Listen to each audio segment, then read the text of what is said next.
Sana inuna ko muna ang business loan. Sayang, nakapag home loan na kami. Ito ang tatalakayin natin ngayon habang naglalakad-lakad kaming dalawa ni Abby dito sa Aeon Mall. Alam ko na karamihan talaga sa ating mga Pilipino dito sa Japan is aware na talaga tungkol sa home loan or sa flat sanjugo, yung loan na ginagamit natin kapag gusto nating mag-purchase ng bahay.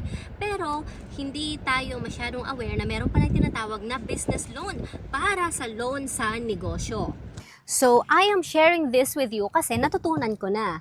Alam ko na meron nga pala talagang loan specifically for businesses. Actually, itong business loan na to, hindi lang naman to para sa mga taong gustong magkaroon ng mga rental properties dito sa Japan. Not only for Airbnb or staycation homes. Pwede rin to kung gusto mong magkaroon ng bakery, kung gusto mong magkaroon ng karinderya, ng restaurant, ng kung anumang negosyong gusto mong pasukin. Pwede to sa business loan.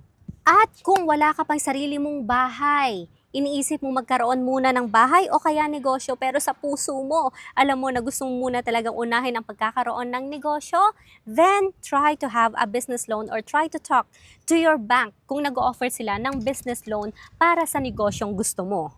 Pero kung meron ka ng existing house loan or home loan, hindi pa rin naman yan masama. Dahil sabi ko nga sa mga previous vlogs ko, magkakaiba talaga tayo ng hugot sa buhay. Kung gusto mo talaga magkaroon ng bahay agad-agad, ng dream home agad-agad, meron kang sariling hugot. Ako rin naman, kaming dalawa ng asawa ko, gusto talaga namin negosyo. Yan yung hugot namin. Kaya naman, inalam muna talaga namin ang pagkakaroon ng business loan muna. But for now, if you wanna learn more about the business loan, maaari namang pumunta po kayo sa inyong pinakamalapit na bangko or dun sa bangkong ginagamit nyo na mismo.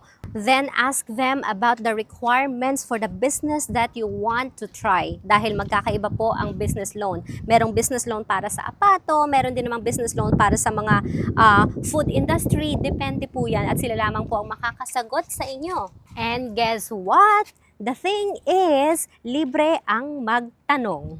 Dahil kahit nasabihin natin hindi pa talaga tayo handang pasukin ang negosyo, mas okay na rin kasi kapag maaga pa lang alam na natin kung ano yung mga requirements. Kung magkano nga ba yung minimum na annual salary or annual income na kailangan para sa specific business loan na gusto mong i-apply para at least nakakapaghanda ka na. Lamang ang mas handa. So, magtanong tayo sa bangko. Good morning, blessing.